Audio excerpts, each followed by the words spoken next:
Avec nous dans Arnaud Direct tout à l'heure. Merci beaucoup pour ces premières précisions, Maxime. Gros plan maintenant sur le sujet de l'immigration. Il y a un tour de vis qui a été porté par l'Europe sur ce sujet de l'immigration. Les 27 se sont mis d'accord pour mettre en place un certain nombre de mesures, parmi lesquelles ce qu'on appelle les hubs de retour. On va regarder en détail ce que ça veut dire avec nos éclaireurs.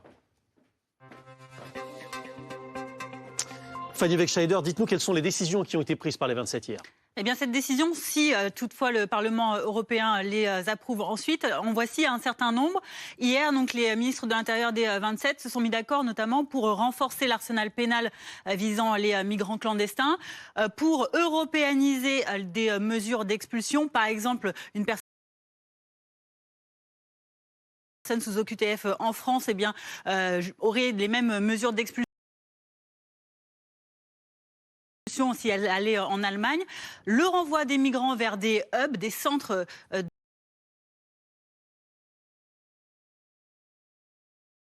de retour, on va en parler dans un instant également, ou encore la solidarité européenne. Dans le détail, justement, par exemple, sur cet arsenal pénal qui est renforcé, les sanctions seraient, par exemple, d'allonger la période de détention des migrants illégaux si ils se faisaient attraper dans un pays d'Europe.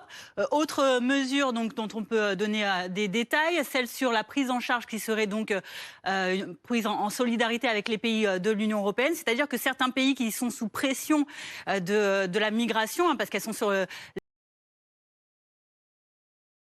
les routes de la migration, comme la Grèce, comme l'Italie par exemple, l'Europe pourrait obliger d'autres pays de l'UE à récupérer certains de ces migrants pour aider ces pays qui sont sous pression. Si ces pays le refusent, ils devraient payer 20 000 € par demandeur d'asile à ces pays sous pression.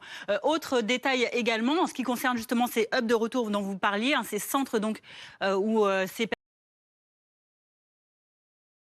personnes seraient accueillies. Ce seraient des centres qui seraient situés dans des pays tiers, en dehors de l'Union européenne, des pays donc qui donneraient leur accord pour faire repartir de zéro les procédures ensuite d'accueil de ces migrants. Et par exemple, uniquement dans le cas où ces demandes d'asile en Europe auraient été refusées, mais il y a déjà un historique